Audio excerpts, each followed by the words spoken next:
대통령 선거 아직 많이 남았습니다만 이 소위 잠룡들의 움직임 일찌감치 시작이 됐죠. 야권에서도 원희룡 제주도지사가 이 도지사직을 유지하면서 대권 도전에 나서겠다 이렇게 지금 밝힌 상태예요. 자, 대권 플랜 어떻게 세우고 계신지 좀 들어보고자 오늘 스튜디오에 직접 좀 모셨습니다. 원희룡 지사 어서 오십시오. 네, 안녕하세요. 네, 제주지사 지금 6년 하셨죠? 예. 그죠? 4년 하고 재선 그 과정에서는 뭐 대권 도전 이런 얘기는 전혀 없었잖아요. 중앙 정치와 거리를 두겠다 그러셨고, 그죠? 그렇죠. 근데 최근에 마음이 바뀌신 거예요? 어떻게 된 거예요? 4.15 총선 뒤에 음, 특히 보수 진영에 사람이 없지 않냐 이런 논의가 네. 많아지다 보니까 네. 제가 나서지 않을 수 없는 상황으로 된 것 같아요. 4.15 총선 참패는 왜 그렇게 참패했다고 보세요? 국민들이 그 낡은 과거의 잘못된 모습 음, 그걸 바꿔라. 그것 때문에 심판을 했는데 과거 탄핵 때부터 4번 선거에서 선거에서 예. 계속 바뀌지 않으니까 점점 국민들이 회초리를 세게 든 거라고 생각을 합니다. 그러니까 왜 안 바뀐 거예요? 바뀌려면 어. 사실은 과거로부터 좀 자유로운 사람들 그리고 어떻게 가야 되는지에 대해서 소신과 실천 네. 의지가 뚜렷한 사람들이 주도 세력이 돼야 되겠죠. 그렇죠. 그 과정이 없다 보니까 국민들이 볼 때 답답한 거죠. 박근혜 정부에서 총리를 지낸 황교안 대표 체제 이거 여기부터 좀 문제였던 거 아닌가 싶어요. 많은 문제가 있지만 그것도 상징적이죠. 근데 왜 그러니까 당내에서 그 대표 경선을 통해서 황교안 대표가 된 거잖아요. 대표 할 사람이 그렇게 없었어요? 과거로부터 좀 자유로운 지금도 김종인 비대위원장 아니면은 뭐 할 사람이 없는 것처럼 보이는 이런 양상 말이죠. 사실 사람이라는 게 찾아야 되고 키워야 되고 지도자가 있으면 그걸 통해서 세력이 모여야 되고 이래야 되는 거지. 예. 갑자기 하늘에서 떨어지는 건 없잖아요. 양쪽 문제가 다 있다고 봅니다. 그러니까 4.15 총선 끝나고 나니 정말 다음 대선에 나갈 사람 아예 없다 이런 말이 나오고 그러니 내가 여기 있다 이렇게 하신 거예요? 있다라는 것뿐만 아니라 사실 많은 분들이 음. 고민을 함께 의논해 오고 음. 지금 뭐 나라 운영이나 제주도 도정 운영이나 근본에서는 원리가 같은 거고 나라가 가라앉으면 제주도도 없는 건데 제주도에만 있어서 되겠냐? 그래서 고민이 많은 거죠. 그 위기 의식은 똑같이 느끼기 때문에. 네. 아직 고민하고 있는 단계예요. 준비를 하고 있습니다. 근데 본격 선언은 제대로 준비가 된 다음에 해야 되는 거고요. 그런 점에 대해서 뭐 대선 도전이라는 게 하루아침에 내가 해야지 그다음 선언한다고 해서 그게 실제로 무게 있게 진행되는 건 아니잖아요. 근데 지금 그럼 준비는 어떤 준비를 하고 계신 거예요?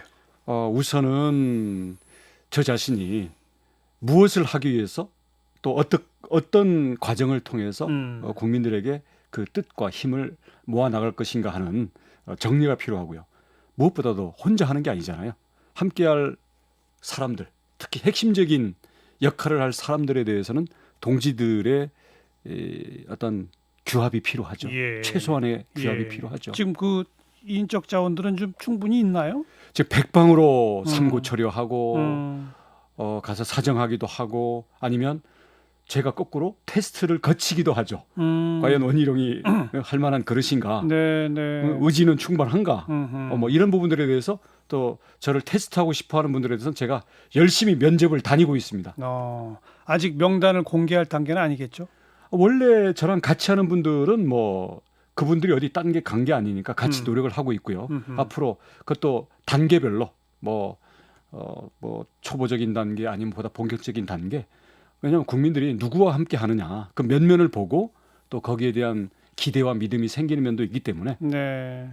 최대한의 좋은 진영들을 짜서 국민들 앞에 선을 보이려고 합니다. 단계별로 공개하겠다. 예. 아까 국정 운영이나 제주 도정 운영이나 그 기본에 있어서는 똑같지 않겠냐라는 표현하셨습니다만 그렇습니다. 하지만 제주도의 인구가 우선 너무 작고 그 다음에 제주도는 또 딱히 다른 광역 단체보다도 특수성이 좀 많은 곳 아닙니까? 그래서 특별자치도로 되어 있잖아요. 그 완전히 국정과 똑같다고 말할 수 있을까요?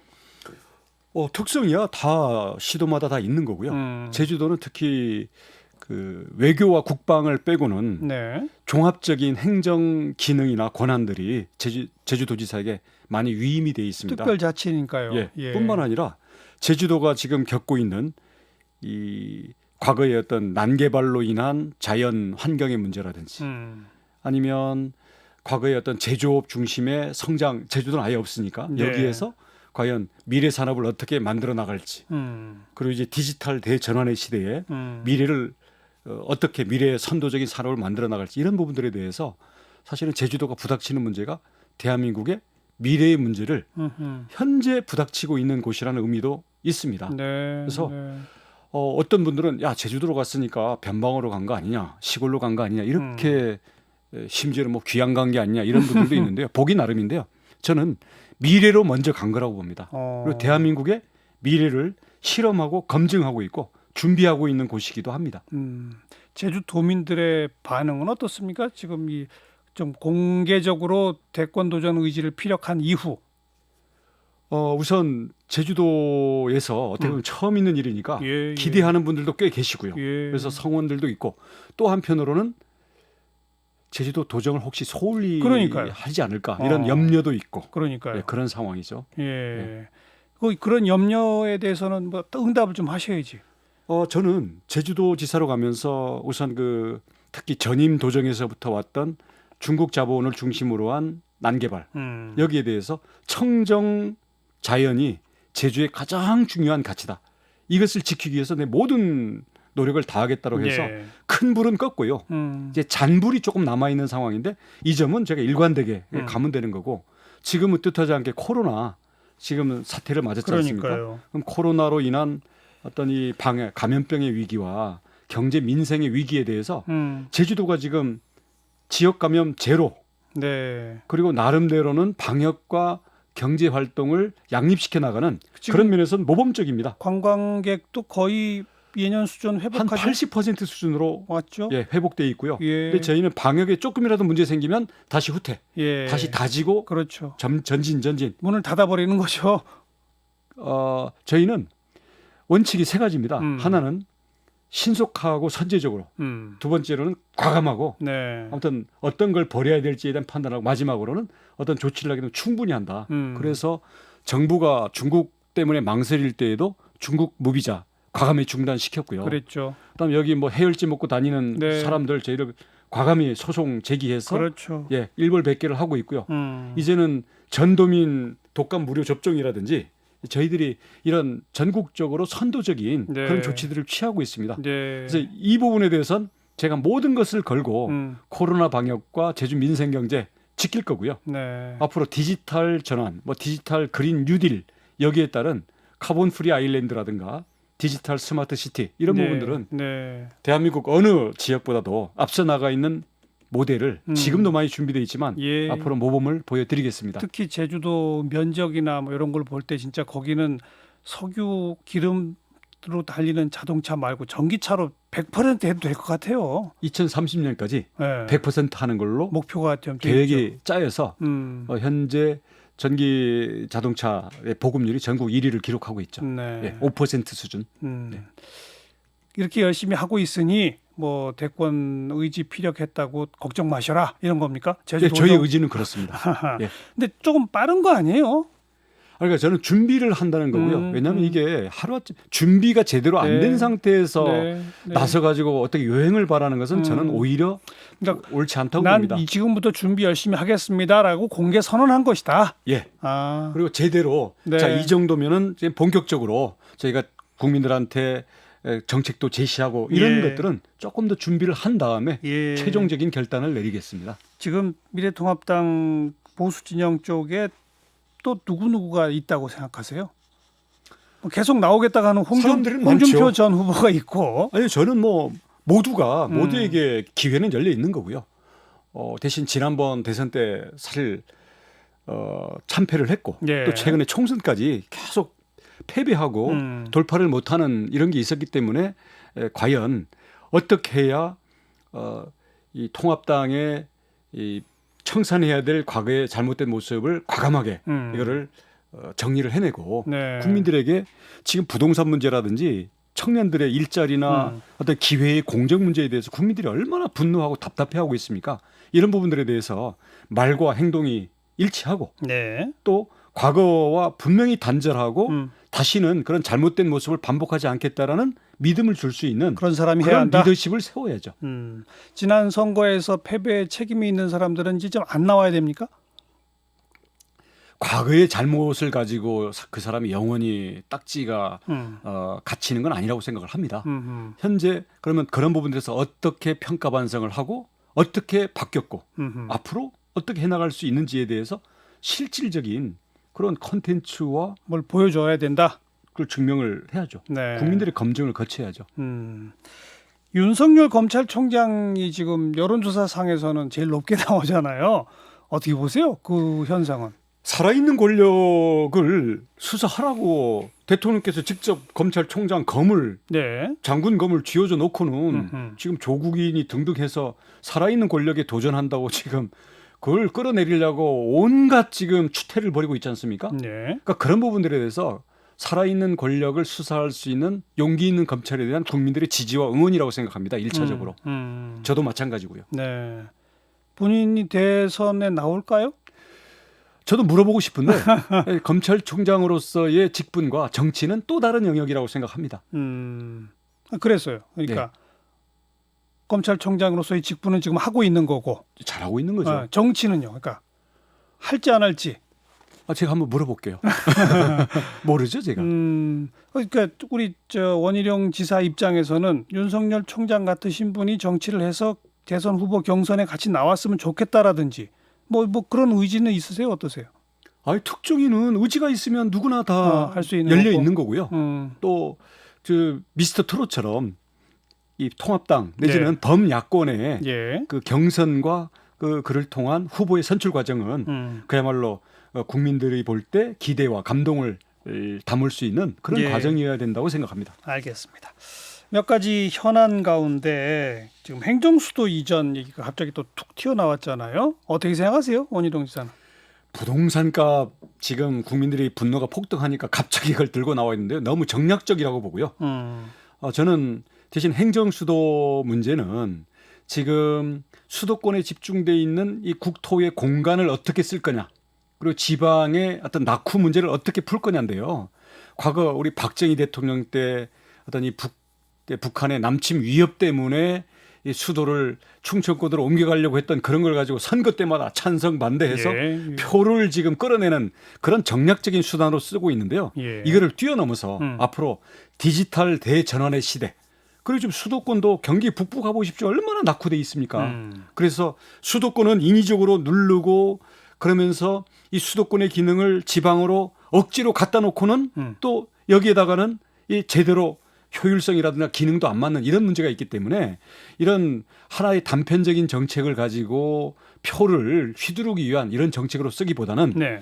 현재 수도권의 문제 그리고 앞으로 디지털 대전환의 시대에 우리 국가적인 이 발전을 위해서 공간을 어떻게 써야 될지 이런 부분들에 대해서 저는 전반적인 새로운 패러다임이 필요하다고 생각합니다. 네. 그걸 제가 준비를 해서 제시를 하겠습니다.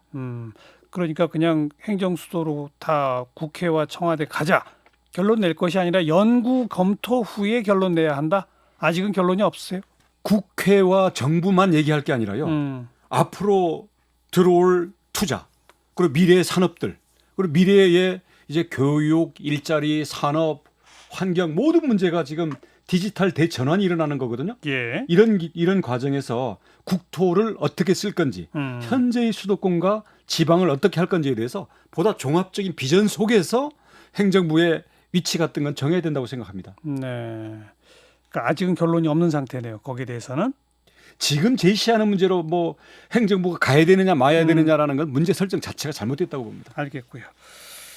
서울시장 또 부산시장 이제 보궐선거를 내년 4월에 치러야 되는데 민주당은 공천하느냐 마느냐 내부에서 설왕설래하고 있고 이재명 지사가 공천 안 하는 게 옳다고 했다가 입장 좀 바꾼 거에 대해서 강하게 비판하셨더라고요.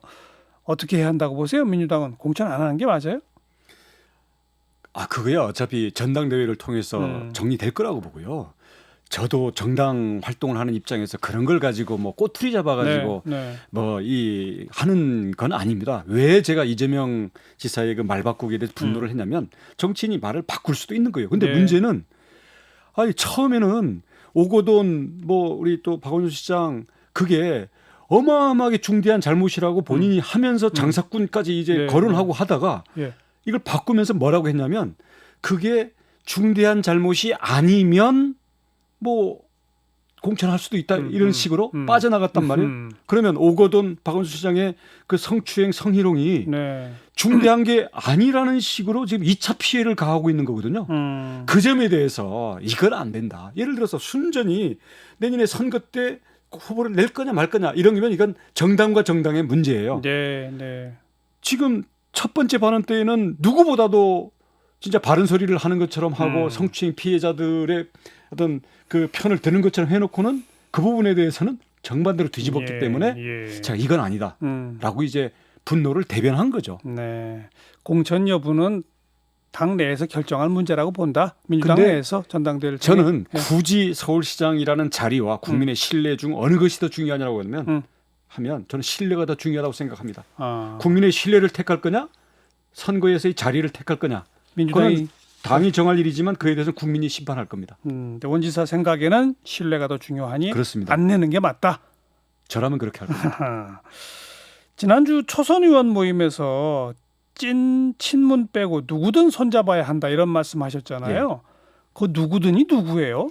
진찐문이라는 거는 예를 들어서 조국이 한 거는 모든 반칙과 특권도 정의라고 강변하는 지금 어떻게 보면 그 내가 마비되어 있는 맹신 집단이 있어요. 그 집단을 빼고는 현재 부동산 정책, 그다음 우리 청년들의 일자리와 기회의 공정 이런 부분들에 대해서 상식적으로 바라보고 건전한 판단 기준을 가진 모든 사람과 열린 마음으로 새로운 대한민국의 건설을 위해서 논의도 하고 손을 잡을 수 있다. 정치 세력으로 본다면 지금 국민의당 그 세력 말고 또 없잖아요. 국민의당 정도는 당연히 있고요. 당연하고요. 예를 들어서 정치인은 아니지만 진중권, 뭐 금태섭 더 나아가서는 참여연대에서도 이 과거의 어떤 이 시민단체나 운동권 현재 친문 세력들의 위선에 대해서 양심과 상식적인 목소리를 내는 분들 있잖아요. 그분들하고는 뜻이 다를 게 없어요. 그리고 거기에서의 어떤 정책의 차이는 그건 토론이 가능한 문제라고 보는 거죠. 저는 특정한 세력을 뭐 끌어오자 이런 얘기보다는 기존의 편가르기 범여권 안에도 찐 친문 말고 그들을 비판하는 사람들은 우리 편이 될 수 있다. 양심과 상식이 살아있는 분들은 우리 편이 될 수 있다라는 그런 폭넓은 포용과 개방의 자세로 앞으로 모든 걸 풀어나가야 된다. 이걸 강조한 거죠. 뭐 사실 지난 대선 총선 과정 거치면서는 이 태극기 부대랑 어찌 보면 더 오른쪽 보수와 이 당이 어떤 관계를 맺느냐가 참 중요한 숙제거리처럼 떠올랐었는데 그게 아니라 훨씬 중도 쪽인 그런 세력들과 함께해야 한다. 중도 진출, 중도 확장을 해야 되는 거고요. 태극기 부대는 저는 거리를 확실히 둬야 되고요. 또 그분들과 토론을 해서 싸울 건 싸우고 그다음 공통점을 찾을 수 있다고 한다면 더 큰 틀에서 당기면 당겨야 되는 거지 거기에 끌려다녀서는 안 된다고 생각합니다. 알겠습니다. 오늘 일단 여기까지 말씀 듣고요. 잘 준비해서 좋은 내용들 국민 앞에 내세우는 그런 모습들을 기대하면서 지켜보도록 하겠습니다. 고맙습니다. 네, 고맙습니다. 원희룡 제주지사였습니다.